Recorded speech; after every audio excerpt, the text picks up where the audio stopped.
Do you know what the best thing is about building your own watch? The best thing is that once you've done it before, you can do it again and mix it up and change your watch when you get sick of it. This here is my first ever watch, and I'm going to now take the parts out and mix it up and make this new watch here. Sneak peek. I just bought a new case and a dial. Now to save money, I'm going to use the movement out of this watch here. It's an NH35A. It's been a brilliant runner, but I'm going to use the insides out of this watch, and then what I might do is buy another movement later and then change up that watch as well. Now that we've got the case back off, we need to release the crown. There's a little tab here. I'm pushing down on it.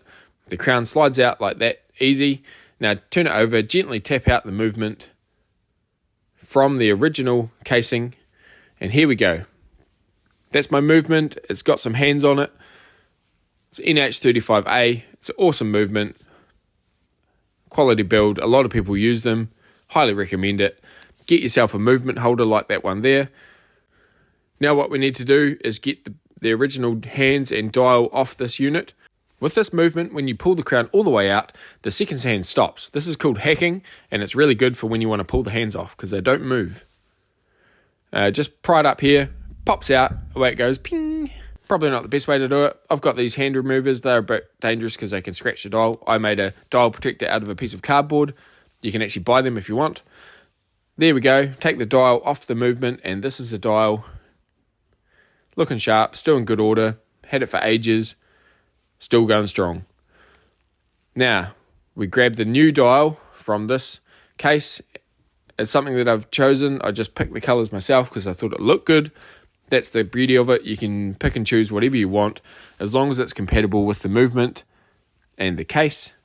So I search for NH35 and then all the things that come up, that's what I use for my builds. Now this one had 4 pins on the back of the dial, so I'm going to have to match it up with the one that was already on the unit or the holes that are actually on the movement, and then break off the other pins. Just like so. You can tidy up the little burrs with a file afterwards to get them nice and flat.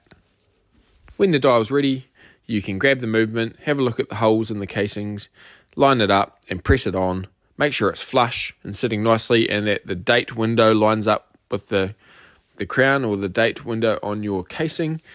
You can get a couple of different versions, and that's why there's different pins on the dials. You want to make sure they all line up properly. Now that the dial's on there, we want to get the hands on. This can be tricky. I suggest if you're building your own watch that you buy a couple of sets of hands, especially if you're a newbie like me or an amateur and you want to give it a go. You're quite likely going to damage hands, but they're really cheap, so just grab a couple of sets and you can't go wrong. I make these videos because I want to show you that regular dads just like me can make watches, you can fix things, you can do far more than you think if you're just willing to give it a go and try it out. First we go the hour hand, then the minute hand like I've just put on now, and lastly we want to try and get the seconds hand on. This is the trickiest. I always hold it on a bit of an angle. You can see the stems and the pins a bit better and line it up a lot easier. Before putting the hour hand on, I actually spun the crown around until the date clicked over. And I use this to line up the hour hand and the minute hand with midnight. That means that it always clicks over at midnight.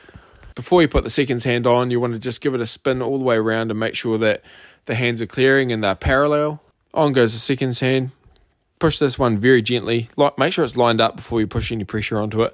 I have hand presser tools. They are just little pins with various size holes in them, and you use them to press each individual hand on in the sequence of hour hand, minute hand, second hand.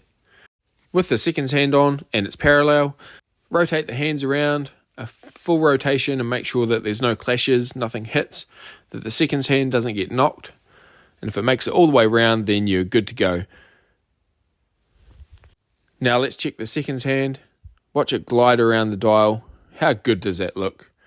It's so smooth, far better than a quartz watch. Now if you've made it yourself, you're going to be so proud of this. Let's grab the case and see what it's going to look like with it inside the case. I can't wait. What you want to do is prepare the case, clean it out, blow out any dust, position the movement on the pad like so, and then I grab the case and I sit it over top so I can line it up without contacting anything, and then hold it and flip it over, and the movement sits in place without any damage. Now it's not sitting all the way down, so just gently with my pliers go around and push it down until it's seated properly. And you can have a look and see where the crown goes in, crown stem, and then just rotate it slightly to line it up, so it's all going to line up nicely in the watch, and the crown stem will go in nicely. If you have a look here, it's not quite lined up, so I'm going to move it around until it is. Here's the crown. It's got no stem on it yet. I'm going to have to get that and cut it down shortly, and I'll show you what I do there. Grab the new crown. Here's the one that came out of my existing watch. Now, cutting these down is a real art, so again, I suggest buying a few of these because you're probably going to cut it down several times when you build the watch, and the length is quite crucial, so I always cut down what I think it is going to be. I measure as best I can by measuring the crown, measuring the case, and how much the stem is sticking out, and then I trim off what I measure. You want the stem just long enough so when the crown's screwed all the way into the case, it seals properly, but then when you unwind it, as soon as it's unwound, it pops out, and you can pull it to the date setting or pull it right out into the hand setting position. I trimmed off approximately 6mm from the stem, but it's going to vary for each watch, so I suggest trial and error and get it perfectly right for your watch. Put it back in, let's test it out, and perfect. Now we just need to put the case back on. You can get a little lubricating box to lubricate the O-ring or the seal on the back before you put it back in, and you want to make sure it's all watertight. There is a little seal inside the crown itself as well to try and keep that water out. I haven't pressure tested this watch, so it could not be fully waterproof. The next step would be to get one of those and start testing my watches, but I'm just going to be careful with this one. Here we have it, another amazing watch. I'm going to really look forward to wearing this one until I decide to mix it up again and buy something new. Last thing to do is get the pins and put the bracelet in place, and then size it right by taking out some of the links for my wrist. They're quite easy, they just screw in. But I'm really impressed with the quality of this case and the bracelet itself. It looks sharp, feels sturdy. You can't really go wrong for the price of what I got it.